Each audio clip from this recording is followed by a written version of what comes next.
جی سر. ٹھیک ہو گیا سر. اچھا سر، نیکسٹ میرا کوشچن یہ ہے کہ امامت اب اتنا بڑا عہدہ ہے اور منصوص من اللہ ہے، اور سیدنا حسن علیہ السلام جب تخت نشین ہوئے ہیں، خلافت میں آئے ہیں، تو میرا ذہن اس چیز کو سمجھنے سے قاصر ہے، چاہے کچھ بھی ریزن ہو، ان کو حکومت امیر شام کے سپرد نہیں کرنی چاہیے تھی. اس پہ ذرا مختصر اپنا نقطہ نظر بتا دیں. اس کا میں نے جواب کئی دفعہ دیا میرے بھائی. مس ہو گیا معذرت چاہتا ہوں. جب امیر المؤمنین علیہ الصلوۃ والسلام کی شہادت ہوئی ہے تو اس زمانے میں صفین میں جو ہوا ہے یہ تھا کہ معاویہ کو شکست ہونی تھی. معاویہ نے کیا کیا؟ معاویہ اور عمرو بن العاص نے انہوں نے قرآن نیزوں پہ اٹھایا تھا، اور قرآن کے نیزوں پر اٹھانے سے انہوں نے یہ کیا تھا کہ بھئی قرآن ہمارے اور آپ کے درمیان فیصلہ سنائے گا. حالانکہ قرآن کسی کا فیصلہ نہیں سناتا، فیصلہ سنانے والا شخص ہوگا. قرآن تو ایک کتاب ہے بھئی، وہ کچھ بھی وہ کب کہے گا کہ بھئی دونوں آدمی کے درمیان ابھی میرا آپ کے ساتھ نزاع ہے، قرآن بیچ میں رکھ دیں. قرآن مجید کوئی فیصلہ تو نہیں سنائے گا. قرآن کو کوئی پڑھے گا تو فیصلہ سنائے گا نا. تو ان کی جانب سے ایک فراڈ تھی کہ وہ جنگ رک جائے، کیونکہ وہ تباہ ہونے والے تھے. تو جب انہوں نے قرآن نیزوں پہ اٹھایا تھا، اس کے بعد امیر المومنین علیہ السلام نے کہا تھا اس قرآن کی فکر نہ کرو، تم جنگ لڑتے رہو. تو ان لوگوں نے، لشکر والوں نے نہیں مانا تھا ان کی بات. وہاں سے خوارج کا آغاز ہوا تھا. خوارج نے کہا کہ ہم کافر ہو گئے، سب لوگ کافر ہو گئے. کہاں پر؟ صفین میں کافر ہو گئے، دوبارہ اسلام میں داخل ہو جاؤ. تو یہ ان کی تعداد کم نہیں تھی. خوارج امیر المومنین علیہ السلام کے لشکر کی ایک بہت بڑی تعداد وہ ان کے مخالف بن گئی تھی. اور پھر بعد میں یہ لوگوں نے مسلمانوں کو قتل کرنا شروع کیا تھا. امیر المومنین علیہ السلام نے ان کے خلاف کچھ نہیں کیا، ان کے خلاف قدم نہیں اٹھایا. وہ آ کے جب قرآن پڑھتے تھے، نماز پڑھتے تھے، نماز کے دوران آ کے ایک گالی دیتے تھے، اس وقت تک بھی ان کو کچھ نہیں کہا. جب انہوں نے مسلمانوں کو قتل کرنا شروع کیا، راستے میں لوگوں کو، بے گناہ لوگوں کو قتل کرنا، پھر انہوں نے امیر المومنین علیہ السلام نے سب خوارج کو قتل عام کیا. تو اس کا اور اس زمانے میں یہ تھا کہ قبائلی نظام تھا، اور اکثر جو قبائل کے سردار تھے وہ اس طرح نہیں تھے کہ وہ امیر المومنین علیہ الصلوۃ والسلام کے وہ شیدائی تھے کہ وہ ان کو منصوص من اللہ مانتے تھے. وہ ابو بکر عمر کی خلافت کو بھی صحیح مانتے تھے، عثمان کے خلاف تھے، معاویہ کے خلاف تھے. اور امیر المومنین علیہ السلام سے وہ توقع کرتے تھے کہ یہ ہم کیونکہ خلیفے کے سردار، یہ قبیلے کے سردار ہیں، وہ ہمیں وزارتیں دیں، ہمیں گورنرشپس دیں، ہمیں دنیا میں مقامات دے دیں، عہدے ملے. تو عہدے ملیں. تو امیر المومنین علیہ السلام یہ نہیں کرتے تھے. وہ جتنا ایک فقیر کو دیتے تھے، ایک غریب کو دیتے تھے، غلام کو دیتے تھے، اتنا ہی قبیلے کے سردار کو دیتے تھے، غنائم میں سے یا ٹیکسز میں سے. اور کسی کو ایسے ہی اس کو کسی عہدے پہ رکھ دے تاکہ وہاں جا کے رشوت لے کے وہ امیر بن جائے، اس طرح اجازت نہیں دیتے تھے. دوسری طرف سے معاویہ یہی کرتا تھا. معاویہ کا طریقہ کار یہ تھا کہ اس کو پرواہ نہیں تھا کہ بھئی اگر ایک شخص قبیلے کا سردار ہے، وہ اس کو کسی علاقے کا گورنر بنا دو، اس کے تحفے دے دو، اس کو رشوت لینے دو تاکہ مجھے اس کی سپورٹ ملے. تو اس کا کیونکہ قبائلی نظام تھا تو قبائل کے جو سردار تھے وہ اگر کسی کے ساتھ مل جاتے تو پورا قبیلہ ان کے ساتھ اس سائڈ پہ چلا جاتا تھا. تو اس طرح یہ ہوا کہ معاویہ نے مختلف قبائل کے سرداروں کو تحفے بیچ کر ان کو اپنے ساتھ ملا لیا. امیر المؤمنین علیہ السلام کی حکومت کے آخر میں اکثر لوگ معاویہ کے ساتھ ہو گئے تھے. ان کی جو سپورٹر تھے کافی کم تھے. پھر ان کی شہادت ہو گئی. ان کی شہادت کے بعد امام حسن مجتبی علیہ الصلوۃ والسلام نے معاویہ کے خلاف جنگ لڑنے کی طرح تیاری کی تھی، اور لشکر کے ساتھ وہ کوفے سے نکل گئے تھے، مدائن آ گئے تھے. مدائن پہ ان کے اپنے لشکر والوں نے حملہ کیا تھا. اس لیے حملہ کیا تھا کہ معاویہ نے ان کو پیسہ دیا تھا کہ اس کو قتل کرو. اور وہاں پہ جب یہ زخمی ہو گئے تھے تو انہوں نے یہ منصوبہ بنایا تھا کہ ان کو ہم پکڑ کے معاویہ 10 بستہ اسیر معاویہ کی تسلیم کرتے ہیں، معاویہ میں انعام دے گا. وہ بھی ان کا کام نہیں ہوا. لیکن لشکر کے اکثر جو جنرل تھے، سردار تھے، وہ معاویہ سے ملے تھے، معاویہ کے ساتھ مل گئے تھے. فوج کا جو سردار تھا، کمانڈر ان چیف تھا امام حسن مجتبی علیہ السلام کا، عبید اللہ ابن عباس تھا. عبداللہ ابن عباس نہیں، عبید اللہ ابن عباس. معاویہ نے اس کو رشوت دے دی. اس نے اپنے سپاہیوں کے ساتھ، جو اس کے خاص سپاہی تھے، مل کے وہ چلا گیا، معاویہ سے مل گیا. لوگ ابھی نماز صبح کے لیے اٹھے ہیں، لشکر والے ابھی ہزاروں کی تعداد میں لشکر ہے. فوج کا جنرل صاحب کہاں، وہ معاویہ سے مل گئے. اسی طرح بہت سارے دوسرے جنرل معاویہ سے ملے. تو حالت یہ تھی کہ وہاں سے رشوت آتے ہیں. اکثر لوگ جو معاویہ سے مل چکے ہیں. جنگ کرنا ناممکن تھا معاویہ سے. امام حسن مجتبی علیہ السلام کے پاس ایک آپشن ہے کہ جنگ کریں. جنگ ناممکن ہو چکا ہے. جنگ کریں تو شکست یقینی ہے، شکست یقینی ہے. اور اگر معاویہ فاتح کے طور پر جنگ میں امام حسن علیہ السلام کو شکست دے کر کوفہ داخل ہو جاتے ہیں، وہ تو پھر سب لوگ قتل ہو جائیں گے.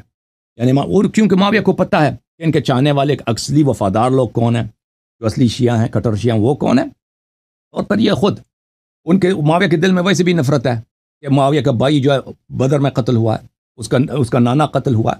میں آپ کو ایک روایت دکھا دوں امیر المومنین علیہ السلام کی نہج البلاغہ میں، 1 منٹ میں آتا ہوں۔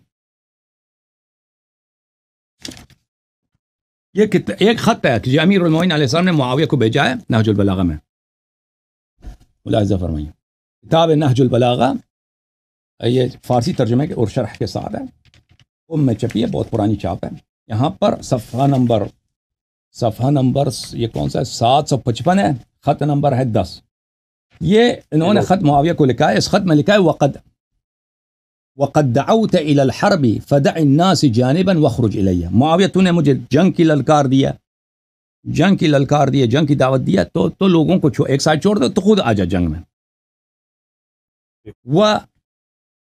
وَأَعْفِ الْفَرِيقَيْنَ مِنَ الْقِتَالِ، اور شام اور عراق کے جو لوگ ہیں عوام ہیں، ان کو جنگ کی کیا ضرورت ہے، یہ جنگ سے ان کو جنگ سے معاف کرتے ہیں، تو آجا میری جنگ میں 1 to 1۔ لِيُعْلَمَ أَيُّنَا الْمَرِينُ عَلَىٰ قَلْبِهِ، تاکہ پتہ چلے کہ مرین علی قلبی، کس کے دل میں زنگ لگا ہے، والمغطى علی بصر، جس کے آنکھوں پہ پردہ ہے، یعنی کون منافق ہے، کافر ہے۔ فانا ابو حسن، میں وہی ابو الحسن ہوں، قاتل جدک وخالک واخیک، جس نے تیرے نانا کو قتل کیا، وخالک، اور تیرے ماموں کو قتل کیا، اور تیرے بھائی کو قتل کیا، شدخا یوم بدر، شدخ بولتے ہیں نا کہ ایک چیز کھوپڑی ہو، اس کو مار دیں وہ ٹوٹ جائے، میں نے وہ کو ایسا قتل کیا نا، شدخن، ان کے کھوپڑے کو میں نے کھول دیا۔ وذالک السیف معی، وہی تلوار جس سے آپ کے نانا اور آپ کے بھائی اور آپ کے ماموں کو میں نے جہنم مار، وہی میرے پاس ہے ابھی تک۔ وبذالک القلب القى عدوی، اسی دل کے ساتھ میں دشمن سے ملاقات کرتا ہوں۔ مستبدلت دینا ولا استحدثت نبیا، اس زمانے میں کیونکہ معاویہ کافر تھا جنگ بدر کے زمانے میں، فرمایا کہ میں نے کوئی دین بھی اپنی چینج نہیں کیا اور کوئی نیا پیغمبر بھی مجھے نہیں ملا، یعنی آپ نے دین چینج کیا، پیغمبر بھی آپ کو نیا ملا۔ وانی لعلی المنهاج الذي ترکتموه، میں اسی دین پر ہوں جس کو تم لوگوں نے ترک کیا ہے، ترکتموه طاعین ودخلتم فیہ مکرمین، تم مکرہین، تم دین میں زبردستی داخل ہو گئے تھے اور بہت ہی خوشی سے دین کو چھوڑ دی تم لوگوں نے۔ اچھا، کہنے کا مقصد یہ ہے کہ معاویہ کو تو پتہ ہے کہ امام حسن علیہ السلام کے والد گرامی ان کے دادا کے قاتل ہیں، ان کے نانا کے قاتل ہیں، ان کے چچا بھائی وغیرہ سب کو خاندان کا تباہ ہو گیا تھا جنگ بدر احد میں، تو ان کے دل میں کینہ تو ہے۔ کہنے کا مقصد یہ ہے کہ اگر امام حسن مجتبی علیہ السلام صلح نہ کرتے ان کے ساتھ وہی ہوتا جو کربلا میں ہوا ہے، بلکہ اس سے کئی گنا زیادہ، کیونکہ کربلا ایک محدود جنگ تھی، 72 لوگ ہیں کربلا کے، جو صحرا میں ہوا ہے وہی ہوا ہے۔ اگر معاویہ فاتح کے طور پہ داخل ہوتا، یعنی ان سے گارنٹی نہ لیا جاتا صلح میں معاہدہ میں کہ آپ کسی کو قتل نہیں کر سکتے، آپ کسی کا حتی بیت المال سے کسی کا عطا آپ کاٹ نہیں سکتے، سب کو ایک جیسا دینا ہوگا، اور آپ جو ہیں امیر المومنین اسلام کو گالیاں دینا بند کریں گے وغیرہ وغیرہ۔ اگر یہ نہ ہوتا، اگر یہ معاہدہ نہ ہوتا تو یہ لوگ سب قتل ہو جاتے۔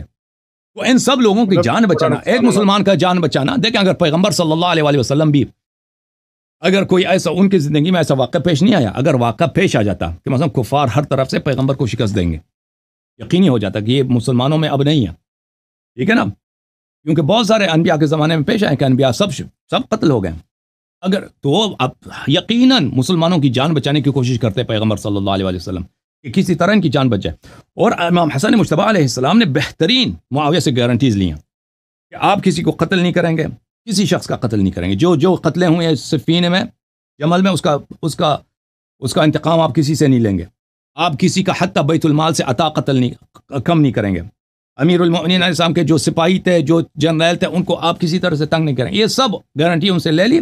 لیکن لازمی بات ہے معاویہ نے ان پہ عمل نہیں کیا، آہستہ آہستہ سب لوگوں کو قتل کیا، لیکن فرق یہ تھا اگر امام حسن مجتبی علیہ السلام جنگ پہ اصرار کرتے، وہ خود بھی شہید ہو جاتے، سب اہل بیت علیہ السلام سب تباہ ہو جاتے، ٹھیک ہے نا، خودکشی تھی، اور سب ان کے شیعہ سب ایک ہی دفعہ شہید ہو جاتے، کوئی نہیں بچتا۔ ٹھیک ہو گیا سر، میں کنٹینیو رکھ سکتا ہوں گفتگو؟ اگر جی سر، بسم اللہ، ایک سوال مزید کریں، ایک سوال صرف مزید کروں؟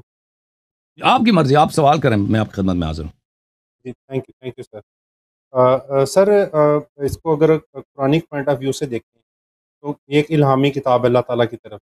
جی میں نے آپ کی ویڈیو سنی ہے جس میں مطلب آیات کی قرآن کو جمع کرنا، اس میں آپ کہتے ہیں نبی کے سینے میں، حالانکہ آیت میں وہ الفاظ موجود نہیں ہے کہ جمع کرنے سے مراد نبی کا سینہ ہے. نمبر ایک. نمبر دو کہ اللہ تعالیٰ نے قرآن پاک میں جب خود اس چیز کا ذمہ لیا کہ یہ وہ ذکر ہے جس کی میں خود محافظ ہوں اس کا، تو میں اس میں یہ سمجھتا ہوں کہ اگر کرسچینز بھی اس دور میں قرآن پاک کو اکٹھا کرتے وہ بھی ہمارے لیے حجت ہے، کیونکہ قرآن حجت ہے، قرآن پہ روایات حجت نہیں ہو سکتی. تو ایک عام مسلمان کے لیے اللہ تعالیٰ قرآن پاک میں کوئی ایسی آیت رکھ دیتا یا بالکل کلیئر کٹ، جیسے زید پہلے مسلمانوں میں سے ان کا نام قرآن پاک میں آ گیا، لہب بدترین دشمنوں میں سے اس کو قرآن پاک میں اللہ تعالیٰ نے ذکر کر دیا. تو ایک چھوٹی سی کوئی ایسا مفہوم یا آیت رکھ دیتے واضح کلیئر کٹ کہ کوئی بھی اس پہ اب مطلب پھر نہ سکتا کہ یار یہ حق بات ہے، اگر اب میں سے پھروں روگردانی کروں تو یہ تو اللہ تعالیٰ سے غداری ہوگی. تو اللہ تعالیٰ کو خود کی ذمہ دے لینا چاہیے کہ کوئی ایسا قرآن ہم تک آتا کہ جو بالکل مطلب کہہ لیں کہ ویریفائڈ یا بالکل محکم ہوتا. قرآن محکم ہوتا ہے یا قرآن میں امامت کی دلیل محکم ہوتی؟ کون سی بات کر رہا ہوں؟ مطلب اتنا اختلاف ہے امت میں، واضح جیسے اللہ تعالیٰ نے حضرت ابراہیم کے بارے میں واضح الفاظ میں لکھا ہے، رسول اللہ کی نبوت کے بارے میں واضح لکھا ہے، لہب کے بارے میں واضح لکھا ہے، زید کا نام لے کے مطلب بات واضح لکھی ہے. اسی طرح سے حضرت علی رضی اللہ تعالیٰ عنہ، چلے اہل سنت کے نزدیک ابو بکر ہیں، تو ان اس حوالے سے کوئی اللہ تعالیٰ واضح آیت رکھ دیتا، نشانی رکھ دیتا جس سے روح گردانی کرنا جو ہے نا وہ ہوتا. اس کا جواب کئی ایک ہے میرے بھائی، اس کا جواب کئی ایک ہے، اس کا جواب کئی ایک ہے. دیکھیں عزیز، پہلی بات یہ ہے کہ قرآن مجید کے متعلق ہمارے پیارے بھائی مخالفین کا نظر یہ ہے کہ قرآن 7 مختلف ایڈیشنز کے ساتھ نازل ہوئے ہیں، 7 مختلف حروف پہ نازل ہوئے ہیں، اس میں سے 6 غائب ہیں. تو یہ کون کہہ سکتا ہے کہ اس دوسرے 6 مزید ایڈیشنز میں کیا تھا؟ قرآن کے 6 مزید ایڈیشنز میں، ٹھیک ہے نا، اللہ نے نازل نہیں کیا، کس کو کیا معلوم اس میں کیا تھا؟ جب وہ ہے ہی نہیں، آپ کیسے کہہ سکتے ہیں؟ جب اگر آپ ایک حدیث ہوتی، 2 حدیث ہوتی، ہم چھوڑ دیتے. اتنے زیادہ احادیث ہیں، ٹھیک ہے نا، کہ قرآن کے کئی ایڈیشنز تھے، 7 ایڈیشن تھے، 7 حروف تھے، اور وہ الفاظ میں ایک دوسرے سے مختلف تھے. یہاں تک کہ حکیم ابن حزام جب وہ سورہ فرقان کی تلاوت کر رہے تھے تو عمر صاحب ان کو مارنے لگے تھے کہ یہ کیا تلاوت کر رہا ہے، ٹھیک ہے نا. تو اور نبی کریم صلی اللہ علیہ وسلم نے فرمایا یہ سب اللہ کی جانب سے اللہ نے 7 حروف پہ نازل کیا، یعنی 7 مختلف الفاظ کے اطوار کے ساتھ نازل کیا. اس میں کیا تھا وہ تو کسی کو نہیں معلوم. تو کیا کیسے کہہ سکتے ہیں کہ اس میں نہیں تھا وہ چیز؟ ایک جواب. دوسری جواب، اگر نام ہوتا تو نام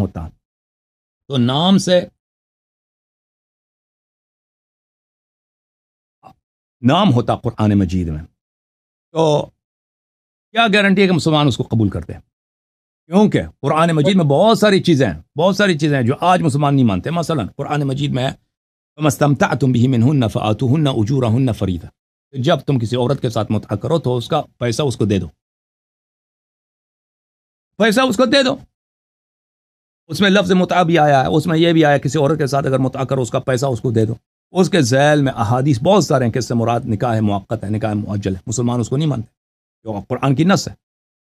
قرآن کی مخالفت کریں گے اس کو نہیں مانیں گے، تو یہ کوئی گارنٹی ہے؟ پھر مثلا قرآن مجید میں ہے بلی فاغسلوا وجوهكم وايديكم الى المرافق وامسحوا برؤوسكم وارجلكم الى الكعبين، پیروں کی مسح کرو. مسلمان مسح نہیں کرتے، دن میں نماز پڑھیں گے، وضو لیں گے، لیکن مسح نہیں کہ قرآن کی مخالفت کرتے ہیں، پرواہ ہی نہیں ہے. خود بھی کہتے ہیں کہ قرآن میں صرف مسح پیروں پہ کی مسح ہے، پیروں کی غسل نہیں ہے قرآن میں، قرآن اس کے دھونا نہیں ہے، وہ ان کے بہت سارے کتب میں موجود ہے. مخالفت پرواہی نہیں ہے. پھر نام بھی ہے بھلے بسم اللہ الرحمن الرحیم، قال بسم اللہ الرحمن الرحیم وجعلنی لهم لسان صدق فی الآخرین. حضرت ابراہیم علیہ السلام کی دعا ہے کہ آخر الزمان میں، آخری امت میں میرا لسان صدق عطا کر. اللہ تعالیٰ نے جواب دیا وجعلنا لهم لسان صدق علی علیہ السلام. سورہ مریم میں فرمایا کہ ہم نے علی علیہ السلام کو انبیاء پر لسان صدق بنا دیا. تو اگر لفظ بھی ہے نا تو کب مانتے ہیں؟ تو اس طرح نہیں کہ اگر قرآن مجید میں پہلی بات ہے اس کے جواب کہیں ہے، قرآن مجید کامل ثابت کرو. دوسری بات ہے قرآن میں جو آیات ہیں اس کو کہاں تم لوگوں نے مانا ہے. تیسری بات ہے اگر نام ہوتا کون سی گارنٹی ہے کہ آپ قبول کرتے ہیں؟ بلکہ نام موجود ہے کیوں قبول نہیں کرتے؟ اس کے علاوہ میرے محترم میرے بھائی، قرآن مجید میں خلیفے کی جو اولی الامر ہے اس کے صفات بتائے گئے ہیں، صفات بتائے گئے ہیں اس کے. وَأَطِيعُوا اللَّهَ وَأَطِيعُوا الرَّسُولَ وَأُولِي الْأَمْرِ مِنْكُمْ. اللہ اور رسول کے علاوہ ایک اور طبقے کی بھی طاعت واجب ہے. وَأَطِيعُوا اللَّهَ وَأَطِيعُوا الرَّسُولَ وَأُولِي الْأَمْرِ مِنْكُمْ. اس کی طاعت واجب ہے. قرآن مجید میں اس کے حکم موجود ہے. وَأَطِيعُوا اللَّهَ وَأَطِيعُوا الرَّسُولَ وَأُولِي الْأَمْرِ مِنْكُمْ. وہی طاعت جو رسول اور اللہ کے لیے، اولی الامر کے لیے. وہ کون ہے؟ وہی ہے مثلا یزید ہے جو شراب پیتا تھا، وہی ہے جو خلفاء جو لواط کرتے. جی سر بسم اللہ. میں یہی عرض کر رہا ہوں، ماننا یا نہ ماننا ہماری وہ بحث ہے جی، کوئی مانے یا نہ مانے. اللہ تعالیٰ کو خود اہتمام کر دینا چاہیے تھا کہ کتاب اس حفاظت سے ہم تک پہنچتی. جیسے میرے ساتھ عام مسلمان ہیں، مطلب میں بھی جنت میں جانا چاہتا ہوں، آپ بھی جنت میں جانا چاہتے ہیں، جہنم سے آپ بھی بچنا چاہتے ہیں، میں بھی بچنا چاہتا ہوں. ایک واضح چیز دلیل لکھی ہوتی، اس میں کوئی شائبہ نہ ہوتا، پھر میں کفر اختیار کرتا. مطلب سود حرام ہے، قرآن پاک میں کوئی کر رہا ہے تو وہ اختیار کر رہا ہے تو وہ جہنم ہی جائے گا نا. اس طرح کی کوئی واضح چیز موجود ہوتی کہ اس کے بعد کوئی مطلب کہہ لیں نصیحتی کہہ لیں یا دلالہ کہہ لیں، جو ٹیکنیکل ورڈز ہیں، تو میرا پوائنٹ صرف یہ تھا. بہت ہے اس طرح قرآن مجید میں، بہت عرض یہی ہے کہ اس طرح قرآن مجید میں بہت ہے کہ آپ کہہ رہے ہیں کہ نہیں ہے. انما ولیکم اللہ ورسولہ والذین آمنوا الذین یقیمون الصلاۃ ویؤتون الزکاۃ وهم راکعون. اس آیت میں کوئی اختلاف ہی نہیں ہے. اس کا شان نزول علی علیہ السلام ہے، اس میں کوئی اختلاف ہی نہیں ہے. اس کا شان نزول امیر المومنین علی علیہ السلام ہے کہ انہوں نے رکوع کرتے ہوئے زکوٰۃ دی ہے. آپ کا ولی صرف اللہ ہے اور رسول ہے، اور وہ مومن جو رکوع کی حالت میں زکوٰۃ دے رہے ہوتے ہیں. میری بات کو مائنڈ مت کیجیے گا کہ مجھے پھر یہ تردد آتا ہے کہ اللہ تعالیٰ اتنی پزلز میں مطلب پہیلیاں بجا بجا کے بتا رہے ہیں. نہیں پزل نہیں ہے، فارورڈ بات کرے اللہ تعالیٰ. اس سے کیا فارورڈ ہے؟ صرف ایک شخص تاریخ میں جس نے رکوع کی حالت میں زکوٰۃ دی ہے، ٹھیک ہے نا، اس کے شان میں آیہ نازل ہوئی ہے. اگر اللہ تعالیٰ نام بتا دیتا نا، اگر اللہ تعالیٰ کہ آپ کا خلیفہ فلان شخص ہے، تو آپ سمجھتے ہیں کہ اس جیسے نام کے کتنے لوگ آ جاتے ہیں. ٹھیک ہے نا. پیغمبر نے فرمایا لا نبی بعدی. آپ کو پتہ ہے کہ ایک شخص آیا، اس نے کہا میں نبی ہوں، میرا نام لا ہے. آپ کو پتہ ہے، ٹھیک ہے نا. اگر آپ کہتے ہیں اگر نام بتا دیتا، آپ سمجھتے ہیں کہ اس جو لوگ خلافت کے دعوے دار ہیں وہ مثلا ابھی سورہ آیت تطہیر ہے، اتنا واضح ہے کہ اہل بیت علیہ السلام کو ہم نے الرجس سے پاک کیا ہے. رسول پاک صلی اللہ علیہ وسلم 6 مہینے تک حضرت زہرا سلام اللہ علیہا کے دروازے پہ کھڑے ہو کے نماز فجر سے پہلے آیت تطہیر کی تلاوت کرتے تھے. بار بار ان کو کملی کے نیچے لائے، پنجتن پاک کو انہوں نے آیت تطہیر کی تلاوت کی. ایک دفعہ ازواج کے لیے، ایک حدیث بھی نہیں ہے انہوں نے ازواج کے لیے آیت تطہیر کی تلاوت کی ہو. ٹھیک ہے نا. اس کے باوجود مسلمان آئیں گے مذہب خیز دلائل لائیں گے کہ یہ آیت ازواج کی شان میں اہل بیت، پنجتن پاک بھی اہل بیت میں سے. نہ حدیث، نہ روایات، نہ دلیل، نہ قرآن کی متن سے کوئی دلیل. اوکے، تو یہ کہنا کہ دیکھیں بھائی صاحب، آج جب آپ کہہ رہے ہیں کہ قرآن میں امامت پہ دلیل ہونی چاہیے، قرآن میں بہت پہلی بات ہے، میں نے کہا اس کے کئی جواب ہے. قرآن کا کامل ہونا ثابت کرو. جب تو آپ کے کتب میں یہ بات، میں آپ کو فرد کے طور پہ نہیں کہہ رہا ہوں، اپنے مسلمان بھائیوں سے کہہ رہا ہوں، آپ کی کتب میں اس کا بات کی بہت ساری دلائل ہے کہ قرآن ناقص ہے، تو پھر ختم بات ہی ختم ہے. دوسری بات یہ کہ قرآن کی وہ باتیں جو ہیں قرآن میں، اس کو کیوں نہیں مانتے. تیسری بات، اگر قرآن میں نام ہوتا تو آپ کیا سمجھتے ہیں؟ قرآن میں نام ہو، نام سے نام مشکل کو حل نہیں کرتا، صفات مشکل کو حل کر دیتے ہیں بھائی. وہ صفات جو، کیونکہ نام کسی کا چینج کرنا بڑا آسان ہے. اگر قرآن میں یہ ہوتا ہے نا کہ آپ کا امام زید ہے، یہاں پہ اب اللہ جانتا ہے کہ یہاں پہ آج کے زمانے میں ہزار ملین کے لوگ ہوتے ہیں، ان کا نام، ان کے والد نام زید رکھتے ہیں تاکہ اس کو حکومت مل جائے. اللہ کی قسم اس طرح ہوتا. اگر قرآن میں کوئی ایسی آیا ہوتی کہ آپ کے امام کا نام فلان شخص ہے ٹھیک ہے نا. یہ حضرت موسیٰ بن عمران علیہ السلام کے آنے سے پہلے بنی اسرائیل غلامی میں تھے. آپ کو پتہ ہے حضرت یوسف علیہ السلام بنی یعقوب کو کنعان سے مصر لے گئے تھے. یہ بڑے عزیز تھے. یوسف علیہ السلام کے زمانے میں بنی یعقوب مصر میں بڑے، کیونکہ بادشاہت ان کے ہاتھ میں تھی، حکومت ان کے ہاتھ میں تھی. مرنے سے پہلے یوسف علیہ السلام نے بنی اسرائیل کو بتایا کہ میرے مرنے کے بعد تم لوگ ذلیل ہو جاؤ گے. فرعون کی قوم جو ہے آپ کو اپنا غلام بنائے گی، لیکن آپ کی نجات ایک فرد کے ہاتھ میں ہے جس کا نام موسیٰ ہوگا، اس کے والد کا نام عمران ہوگا، وہ آپ ہی میں سے پیدا ہوگا اور وہ پیغمبر ہوگا. تو وہی ہوا. حضرت یوسف علیہ السلام کے مرنے کے بعد بنی اسرائیل میں سب لوگ ذلیل ہونا شروع ہو گئے. فرعونیوں نے ان کو غلام بنایا. یہ ان کے زنانیاں ان کے گھروں میں کام کرتے تھے، ان کے مردوں کو غلامی ان سے کراتے تھے، نوکری، وہ جھاڑو لگاتے تھے، وہ جب بنگی وغیرہ ہوتے ہیں اس طرح. اور یہ سب مومن مسلمان پیغمبر زادہ سید تھے یہ سب لوگ. اور لیکن ان سب کے دلوں میں ایک امید ہے کہ ایک فرد آئے گا. یوسف علیہ السلام کا وعدہ ہے، پیغمبر کا وعدہ کیا ہے؟ وعدہ یہ ہے کہ ایک فرد آئے گا، موسیٰ نام ہے، اس کے والد کا نام عمران ہے، اور وہ ہمیں غلامی سے چھٹکارا دے گا. آپ کو پتہ ہے بنی اسرائیل میں اس زمانے میں کتنے موسیٰ بن عمران ہوتے تھے؟ ہر ایک موسیٰ بن عمران جو بھی دیکھو اس نے اپنے بیٹے کا نام عمران رکھا ہے، پوتے کا نام موسیٰ رکھا ہے. موسیٰ بن عمران کے ہزاروں کی تعداد میں موسیٰ بن عمران ہے. تاکہ کیا ہو جائے، تاکہ یہ ہمارا، کیونکہ کئی سو سال چلے تھے نا یوسف علیہ السلام اور موسیٰ بن عمران کے درمیان، کئی سو سال کا فاصلہ. اگر قرآن مجید میں یہ ہوتا کہ بھئی تمہارے امام کا نام زید ہے، بکر ہے، فلان ہے، اور بھائی تم اتنے لوگ بنا لیتے بھائی، ہر ایک آ جاتا کہ میرا اصلی نام یہی ہے، بچپن میں میرا نام وہ فلانی. اب بچپن میں اصل میں میرا نام یہ تھا، بعد میں لوگوں میں مشہور ہوا کہ میرا نام فلان، میرا نام علی ہے، وہی جو قرآن میں ہے نا وہی میں ہوں. اس طرح ہو جاتا ہے بھائی. جنہوں نے خلافت پہ قبضہ کرنا تھا وہ قرآن کی آیت سے باز نہ آتے، لیکن قرآن مجید نے صفت بتایا ہے.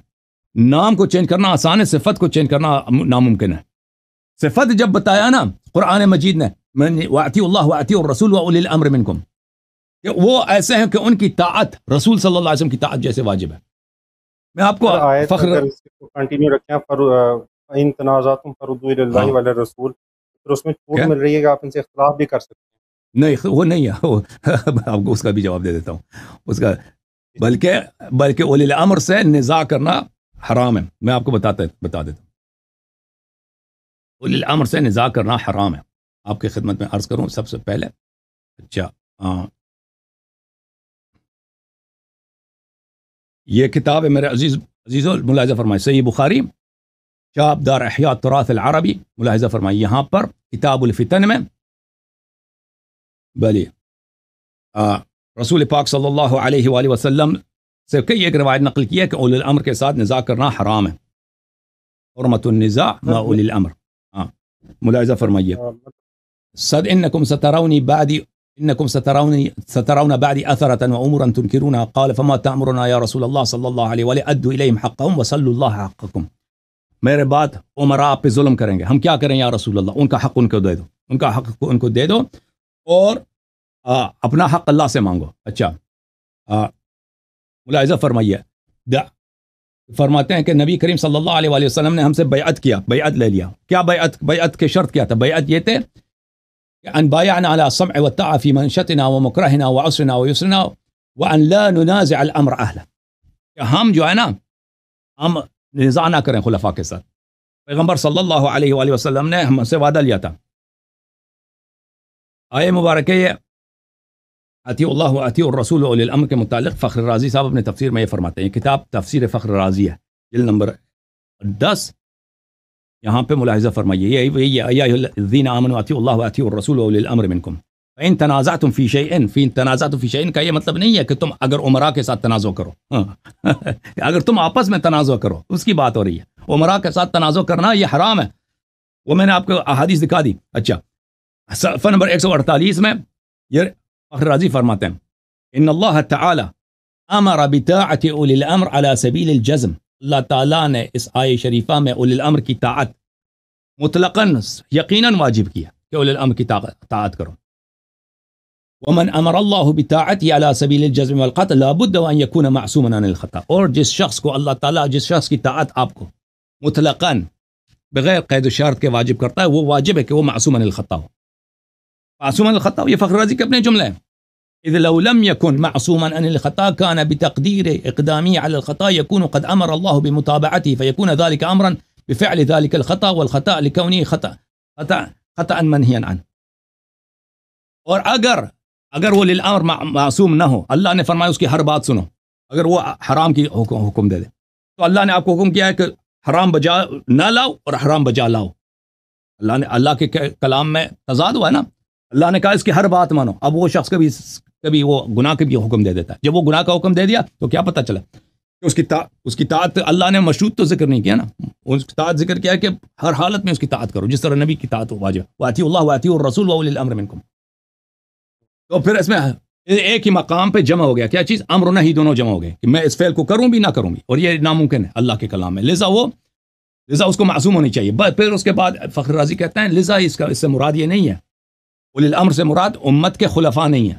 کون مراد ہے؟ وہ کہتے ہیں اجماع امت اس سے مراد ہے. اولی الامر سے مراد اجماع امت ہے, کیونکہ اجماع امت معصوم ہوتی ہے.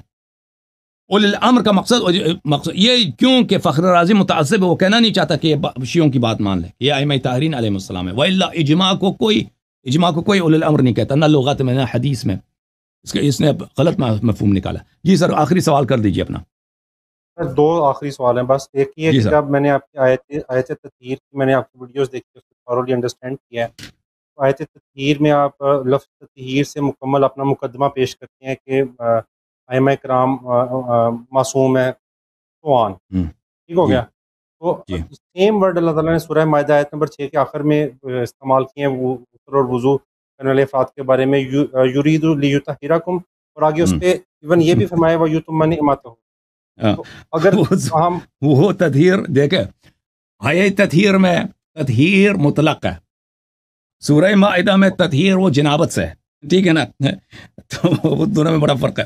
تطہیر کبھی جنابت سے ہوتی ہے, تطہیر کبھی مثلا ظاہری نجاست سے ہوتی ہے, مثلا کسی نے پیشاب کیا پکانا ہے اس پہ, اس سے ہوتی ہے. اچھا میں آیت نکال دوں آپ کے لیے, سورہ مبارک ہے مائدہ سے. مائدہ مطلب اس میں الفاظ ایگزیکٹ وہی ہیں, یرید وہ ارادہ کرتا ہے, ایگزیکٹ نہیں ہے, ایگزیکٹ نہیں ہے. یہ دیکھا سورہ مائدہ میں الفاظ یہ ہیں, اعوذ باللہ, یہ سورہ مائدہ ہے, سورہ مائدہ آیت نمبر 6 یہی ہے. یہ آیت کیا ہے؟ وضو والی آیت ہے. یا ایھا الذین آمنوا اذا قمتم الى الصلاۃ فاغسلوا وجوہکم وایدیکم الى المرافق وامسحوا برؤوسکم وارجلکم الى الکعبین. جب نماز کے لیے ہو جاؤ تو وضو بنا لو. وضو کا طریقہ بھی بتا دیا, ٹھیک ہے نا, پیروں کی مسح کرو. وان کنتم جنبا فطہروا, اور اگر جنب ہو تو طہارت کرو. وان کنتم مرضى او على سفر او جاء احد منکم من الغائط او لامستم النساء فلم تجدوا ماء, اور اگر تم مریض ہو یعنی پانی تمہارے لیے مضر ہے, پانی پہ ٹچ کرو تو انسان بیمار ہو جاتا ہے, ٹھیک ہے نا, پانی انسان کے لیے اچھا نہیں ہے, زخم وغیرہ. یا سفر میں گئے ہو, پانی نہیں ہے, یا کسی عورت کے ساتھ تم نے کیا کیا, عورت کے ساتھ تم نے جماع کیا ہے اور پانی نہیں ہے, فلم تجدوا ماء, پانی نہیں, فتیمموا معی صعیدا طیبا, تو کیا کرو, پاک مٹی کے ساتھ تیمم کرو. فامسحوا بوجوہکم وایدیکم منہ, تو اس کے ساتھ مل لو اپنے چہرے پر, اپنے ہاتھوں پر تیمم مٹی مل لو, مسح کرو. ما یرید اللہ لیجعل علیکم من حرج, اللہ تعالیٰ آپ کو زحمت میں نہیں ڈالنا چاہتا. اللہ کا احسان ہے کہ اگر پانی کم ہے, مثلا میں سفر پہ جا رہا ہوں, پانی بہت کم ہے, کہہ دے کہ غسل کرو, وضو کر دو, پھر تو میں مر جاؤں گا, پر پینے کے لیے پانی نہیں ہوگا. یا کوئی مریض ہے بھائی, بیمار ہے, اس کے لیے پانی مضر ہے, اب اس کو کہہ دو غسل کرو بھائی, وہ غسل کرے گا, مر جائے گا. اللہ تعالیٰ آپ کو زحمت میں نہیں ڈالنا چاہتا. ولیکن یرید لیطہرکم, اللہ تعالیٰ آپ کو پاک کرنا چاہتا ہے. کس تطہیر کی بات ہو رہی ہے؟ یہ جنابت کی سے تطہیر کی بات ہو رہی ہے, یہ جنابت سے تطہیر کی بات ہو رہی ہے, یہ مطلق نہیں ہے. اللہ تعالیٰ ایک شخص جنوب ہے, اس کے پاس پانی نہیں ہے, یا اگر پانی ہے تو غسل کرے گا, اگر پانی نہیں تو تیمم کرے گا, یہ اس سے طہارت کی بات, یہ مطلق نہیں ہے. اللہ آپ کو پاک کرنا چاہتا ہے. وَلِيُتِمَّ نِعْمَتَهُ عَلَيْكُمْ, اور اللہ اپنی نعمت آپ پہ تمام کرنا چاہتا ہے تاکہ تم عبادت کے لائق بنو. طہارت ہے تو نماز ہے, طہارت ہے تو عبادت ہے, طہارت نہیں ہے تو بھئی وضو ہی نہیں ہے, غسل ہی نہیں ہے, تو کیسے نماز پڑھو گے وہی جنابت کی حالت میں؟ تو یہ یہاں پہ جو آیا ہے میرے محترم بھائی, یہاں پہ کیا ہے؟ یہاں پہ کسی کی تعریف نہیں ہے میرے محترم بھائی, دیکھ رہا نا, تعریف نہیں ہے کسی کی. اللہ تعالیٰ کا کیا ہے؟ تفضل ہے کہ تم جنوب ہو جاتے ہو, جنوب سے نکلنے, یا وضو نہیں ہے, وضو سے نکلنے کا طریقہ کیا ہے؟ طہارت یا پانی سے ہوگا یا مٹی سے ہوگا. اہل بیت علیہم الصلوۃ والسلام آپ سب کو پتہ ہی یہ فضائل میں سے ہے. ہاں آپ کتاب مسلم کو دیکھو, باب مناقب اہل بیت النبی, اسی میں مسلم نے آیت تطہیر کو لے کے آیا, مناقب میں سے ہے, ٹھیک ہے نا. اگر یہ ان کے معنی ایک ہی ہوتے ہیں کہ بھئی اہل بیت علیہم الصلوۃ والسلام کو جنابت سے پاک کرنی چاہیے اپنے آپ کو, اگر یہ کون سی کون سے معنی ہوتے, یہ کوئی تعریف ہوتی؟ تعریف تو تب بنے گی میرے بھائی کہ اللہ تعالیٰ نے ان کو برائیوں سے دور کیا ہے, برائیوں کو ان سے دور کیا ہے, ان میں عیب نہیں ہے. تعریف تو تبھی ہوگی نا اگر مثلا اللہ تعالیٰ نے مثلا یہ تو اس میں جنابت, آیت تطہیر میں جنابت کا ذکر ہی نہیں ہے, یا مثلا یا وضو تیمم کا ہے, کوئی واسطہ ہی نہیں اس سے. جی سر, آیت تطہیر کے لاسٹ کوسچن ہے میرا, آیت تطہیر میں اللہ تعالیٰ نے اپنے ارادہ ظاہر فرمایا کہ اللہ تعالیٰ یہ ارادہ کرتا ہے, یہ نہیں فرمایا کہ اللہ نے ایسا کر دیا ہے. جیسے اللہ تعالیٰ کہتا ہے کہ میرا ارادہ ہے کہ تم لوگ جنت میں جاؤ، تو یہ انما یرید اللہ، اللہ کا مسلسل ارادہ ہے لیذھب، کہ اللہ خود دور کرے، اللہ کا ارادہ ہے کہ اللہ دور کرے، لیذھب عنکم الرجس، آپ میں سے ناپاکی کو، ویطہرکم تطہیرا، اور آپ کو پاک کرے نہایت پاک۔ جب اللہ ارادہ کرتا ہے تو اللہ کو روکنے والا کوئی ہے؟ انما امرہ اذا اراد شیئا ان یقول له کن فیکن، اللہ کا جب ارادہ ہوتا ہے تو اس کے ارادے کو کوئی روکنے والا، اس کے لیے کوئی محنت کی ضرورت نہیں۔ ہم جب ارادہ کرتے ہیں نا، بہت محنت کی ضرورت، کام کبھی ہو بھی جاتا ہے، کبھی طاقت ہوتی بھی نہیں۔ اللہ تعالیٰ کے لیے کسی جب ارادہ ہو جاتا ہے، کسی بات سے تعلق ہو جاتی ہے نا، ارادہ، اس سے ارادہ کا تعلق ہو گیا کہ یہ بات ہو جائے تو وہ ہو جاتی ہے۔ اللہ تعالیٰ نے فرما دیا قرآن مجید میں، ٹھیک ہے نا، اللہ نے ارادہ کیا کہ اللہ خود یہ کام کرے، تو اللہ کے پاس طاقت بھی ہے، اللہ کی طاقت، اللہ کی قدرت کی کوئی حد نہیں ہے، بے انتہا ہے۔ جب اس کی قدرت کے اس نے جب ارادہ کر لیا ہے تو اس کو روکنے والا کوئی نہیں۔ اوکے، پیٹرن قرآن میں جگہ جگہ ریپیٹ ہوا ہے کہ اللہ تعالیٰ ارادہ کرتا ہے جنت میں جائے، اللہ تعالیٰ ارادہ کرتا ہے کہ تمہارے بوجھ کو ہلکا کرے، اللہ تعالیٰ یہ ارادہ کرتا ہے، اللہ تعالیٰ بالکل، اس سے مراد یہ کی جاتی ہے کہ آپ اچھے اعمال اپناؤ، تو میں پھر اس چیز کو آپ پہ دو طرح کے نا، ایک دفعہ اللہ نے ہم سے ارادہ کیا کہ ہم کوئی کام کریں، یعنی وہ اللہ نے ہم سے ارادہ کہ ہم کوئی کام کریں، وہ ہمارا فعل ہے، وہ ہمارا فعل ہے۔ ہم نے اگر اللہ کے ارادے کی تعمیل کی تو ہمیں ثواب ملے گا، وہ ہم کو۔ لیکن اگر اللہ نے ارادہ کیا کہ وہ خود کرے، لیکن دونوں میں بڑا فرق ہے۔ اگر اللہ ارادہ کرتا ہے کہ میں یہ کام کروں، ٹھیک ہے نا، وہ اب دنیا میں اختیار ہے مجھے، اللہ نے ارادہ کیا کہ میں نماز پڑھوں، اب میں نے کبھی نماز پڑھی تو نہیں پڑھی، ٹھیک ہے نا، اس کا ضروری نہیں کہ میں نماز پڑھوں، کیونکہ اللہ نے ارادہ کیا کہ میں نماز پڑھوں، میں اپنے اختیار سے پڑھوں، ٹھیک ہے نا، اللہ نے ارادہ نہیں کیا کہ وہ خود کوئی کام کرے۔ لیکن اللہ اگر ارادہ کرتا ہے کہ وہ خود کوئی کام کرے، ٹھیک ہے نا، اللہ نے یہ ارادہ تو نہیں کیا۔ آیت تطہیر میں ملاحظہ فرمائیے، آیت تطہیر میں اللہ نے یہ ارادہ تو نہیں کیا کہ اہل بیت علیہ الصلوۃ والسلام اپنے آپ کو پاک کریں، یہ تو نہیں کیا۔ الفاظ میں توجہ، انما یرید اللہ لیذھب عنکم الرجس، اللہ نے ارادہ کیا کہ اللہ خود آپ میں سے برائی کو دور کرے، اور اللہ خود آپ کی تطہیر کرے، نہایت تطہیر۔ تو اللہ نے ارادہ کیا کہ اپنے فعل خود مرید ہے، خود اللہ کا ارادہ ہے، اور کرنے والا بھی خود اللہ ہے۔ اوکے، ان دونوں میں بڑا فرق ہے۔